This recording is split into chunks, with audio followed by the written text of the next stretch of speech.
এবং সবচেয়ে ভয়ঙ্কর ব্যাপার হচ্ছে আপনি যখন কারোর উপর জুলুম করেন, ওই মাজলুম আর আল্লাহর মাঝখানে কোনো ফারাক থাকে না। আল্লাহ ওই ফারাকের পর্দা উঠায় না। খবরদার, মজলুমের কান্না কখনো বৃথা যায় না।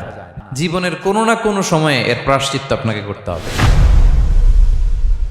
জীবনের কোনো না কোনো সময়ে এর প্রায়শ্চিত্ত করে আপনাকে মরতে হবে।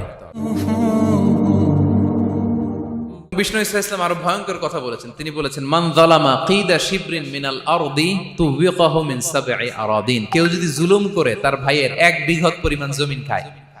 1 বিঘত চিনেন তো? এই যে আমার এই আঙ্গুল থেকে এই আঙ্গুলটা, এটা টান টান করলে যতটুকু জায়গা, এটা বলে 1 বিঘত। শিবের আরবিতে বলে শিবের।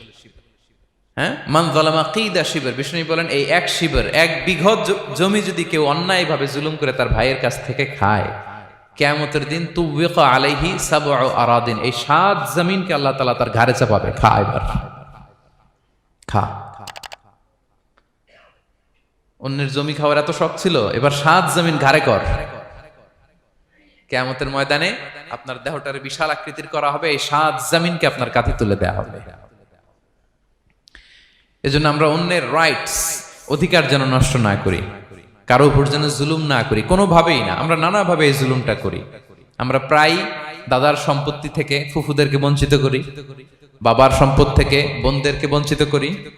হ্যাঁ, নিজের ভাই আরেক ভাইকে, আপন ভাই ভাইকে বঞ্চিত করে, জুলুম করে। এরকম দৃশ্যপট আমাদের সমাজে আছে না নাই বলেন তো? কিয়ামতের দিন আল্লাহর সুপ্রিম কোর্টের কাঠগড়ায় হিসেব দিতে হবে। আর এই জালিমদেরকে আল্লাহ তাআলা পছন্দ করেন না। এবং সবচেয়ে ভয়ঙ্কর ব্যাপার হচ্ছে আপনি যখন কারোর উপর জুলুম করেন, ওই মাজলুম আর আল্লাহর মাঝখানে কোনো ফারাক থাকে না। আল্লাহ ওই ফারাকের পর্দা উঠায় নাই।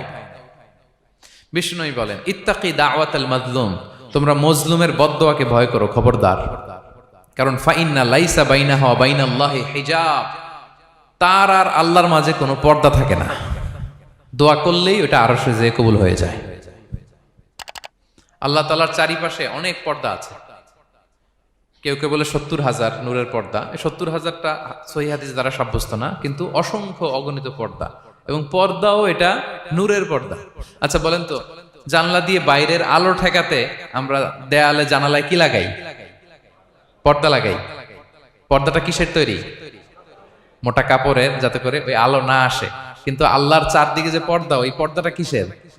নূরের, আলোর। ওনার পর্দাই আলো দিয়ে তৈরি। সুবহানাল্লাহ বললেন না? বিষ্ণু বলেন, ইত্তাকি দাওয়াতাল মাজলুম, মজলুমের বদদোয়াকে ভয় করো। ফাইন্না লাইসা বাইনাহা ওয়া বাইনাল্লাহি হিজাব, কেউ যখন মজলুম হয়ে কেঁদে বদদোয়া করে, তার আর আল্লাহর মাঝে ওই পর্দা থাকে না। বদদোয়া করছে, ডাইরেক্ট কবুল। খবরদার আমার পেনাঙ্গের ভাইয়েরা, আমরা যেন জালিম না হই। In it's any form, operation in it's any form, যেই কোনো ভাবে, যেই কোনো ক্ষেত্রে, যেই কোনো ধরনের হইতে পারে জুলুম। কাউকে আপনি ছোট্ট কোনো কাজে ঠকালেন, বন্টন নীতিতে ঠকালেন, হ্যাঁ, জমি মেরে দিয়ে ঠকালেন, আমানত মেরে দিয়ে ঠকালেন, ইন ইটস এনি ফর্ম যদি জুলুম করে থাকেন, খবরদার, মজলুমের কান্না কখনো বৃথা যায় না। মজলুমের কান্না কখনো বৃথা যায় না। জীবনের কোনো না কোনো সময়ে এর প্রায়শ্চিত্ত আপনাকে করতে হবে। জীবনের কোনো না কোনো সময়ে এর প্রায়শ্চিত্ত করে আপনাকে মরতে হবে। তাহলে কোন বিশ্বাসী কি জালিম হতে পারে? কারণ ইন্নাল্লাহা লা ইউহিব্বুল যালিমিন, আল্লাহ তাআলা জালিমদেরকে পছন্দ করেন না। Be a part of our vision.